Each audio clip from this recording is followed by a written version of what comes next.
In this world of ours, there live certain stout-hearted souls.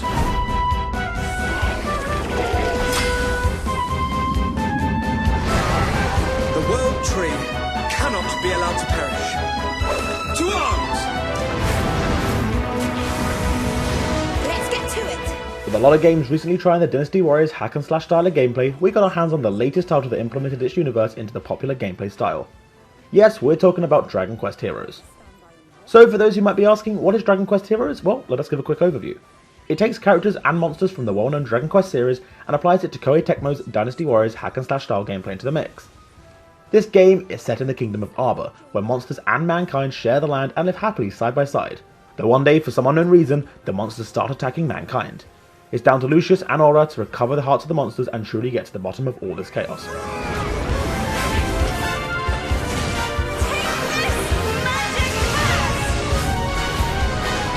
I'm the world's greatest swordsman, pal.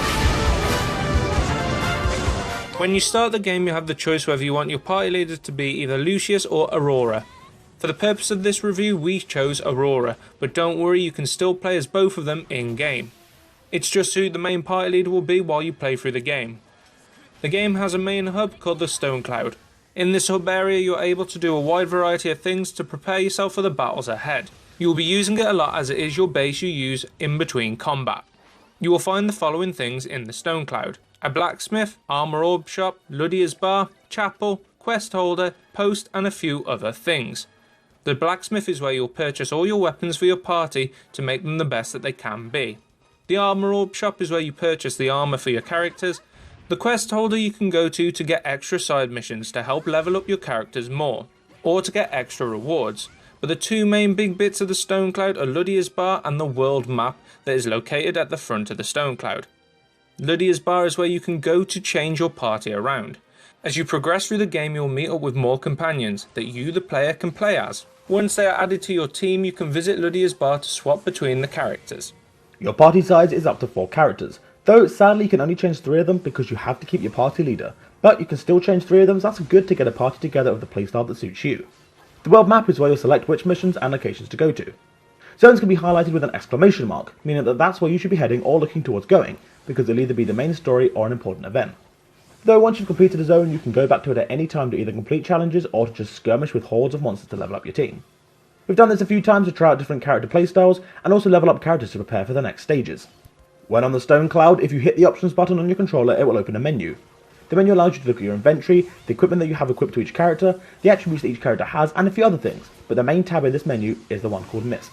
In this tab, you're able to view what characters you have active, a manual that tells you the controls for each character and also how to play the game, as well as the allocated skill point tab. The allocate skill point tab allows you to spend the skill points you've earned through leveling up to assign skills to characters. In here you can upgrade characters' states and abilities, allowing them to get stronger and get new skills that you can use to defeat the hordes of monsters. Right, now that we've explained the basics, let's explain how the game plays out when playing the different quests that the game sends you on. Like we said before, the game is a hack and slash style game, so prepare for some awesome button mashing combos and special moves. The basic attack moves are done through the square button and the triangle button. If you combine them together, you can unleash strong attacks. There are also attacks that use up your character's MP. These MP attacks though can be activated anytime by holding the R1 button and pressing either the triangle, square, circle or cross button. Make sure to keep an eye on your MP, as if it runs low you won't be able to use any of these strong moves.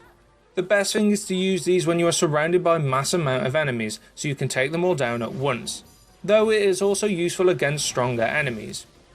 By hitting the cross button, your character can perform a basic jump. By hitting the R2 button, your character can perform an evade. This comes in handy when you want to get out of a prickly situation. Holding the L1 button allows you to do a block. So if you are fighting enemies, make sure to have a good defense, not just an unstoppable offense, as the game gets progressively harder as you go on. Learning evades and blocks earlier is a massive help and gets you on in the game. The L2 button allows you to swap between which characters you're playing as. The good thing about this is that it does it without any delays or removing you from the flow of battle. So you can be performing an awesome combo with one of the characters, and just as you finish that, you can quickly jump to another character and use one of their combos to keep the damage dealing going.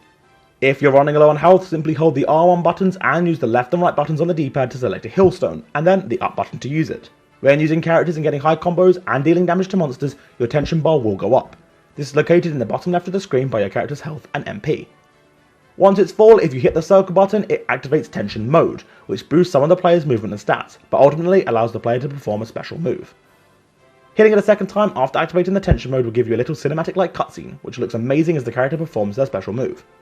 They're really powerful and awesome to watch, so should be used at the right time and not wasted, as if you use them on a large amount of enemies, it makes your job a whole lot easier, so use tension mode wisely. There are times when you feel as if the game is throwing a hell of a lot of monsters at you at once, but don't worry, because when you kill monsters they either drop MP pickups or health pickups that replenish some of it back, ingredients/materials that can be used in the stone cloud for making new equipment, or monster pickups, which is a really cool and handy mechanic.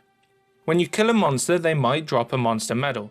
If you are lucky to get one of the monster medals, then you can summon said monster as an ally to help fight off the monsters attacking. If you strategically set them up on the map, they can help you tenfold with the oncoming hordes of monsters. There are two types of monster medal, gold and silver. Silver summoning a monster to do a certain move or ability, then will disappear, so use these wisely and at the correct times.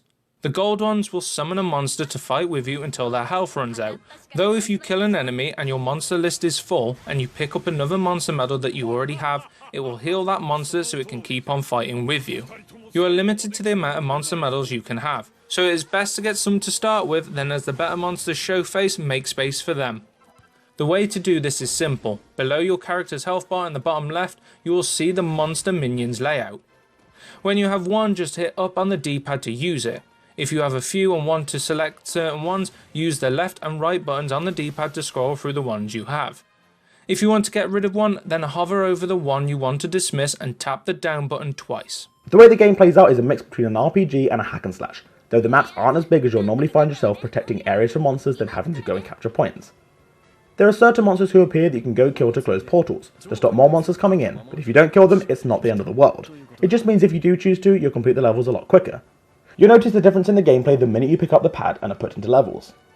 If you've never played a Dynasty Warrior game, then do not worry about it at all. All I'll say is if you've played the other Dragon Quest games, this game does play out differently, and if you're still confused about what we're on about, watch some gameplay before purchasing. The soundtrack is amazing and the cutscenes that get you on a regular basis are fun to sit through and watch. It's visually stunning and colourful and we love everything about the character designs to the monster designs. The voice acting is available in English and Japanese. We played it in Japanese and have to say it made it even more enjoyable as there are some noticeable voice actors playing some other characters. Sadly though, the downside with it being in Japanese is that when we're fighting in levels and the characters are talking, the subtitles show up in the top right and can sometimes be hard to keep up with and read whilst also fighting monsters. Now it's time to look at the positives and negatives. Positives: lovable characters and amazing voice acting. Great gameplay and hours of fun. Negatives: subtitles are in an awkward place for people playing it with the Japanese audio, and levels can feel samey, but if you're used to these games then there's no problem. Dragon Quest Heroes, The World Tree's Woe and The Blight Below is an amazing game. If you're a Dragon Quest fan or not, we strongly recommend giving this game a go. From its stunning art style to its strong story, you'll be happily playing this game and wondering where the hours have gone. Voice acting in the game brings it to life, making it even more enjoyable of an experience. It's a solid hack and slash game and we would say one of the best ones we've played to date, and a good move from the series' normal JRPG games.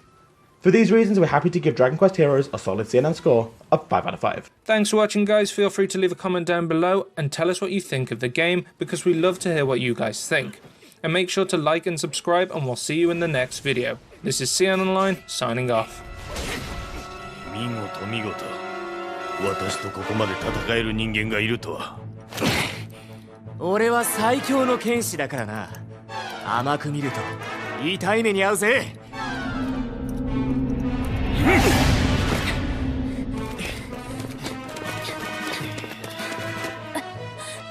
待て、考えなしに突っ込む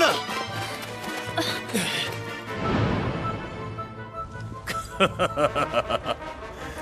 見損なったぞ。助っ人がいたとはな。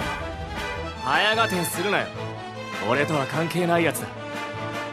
では、あやつらから始末してやろう。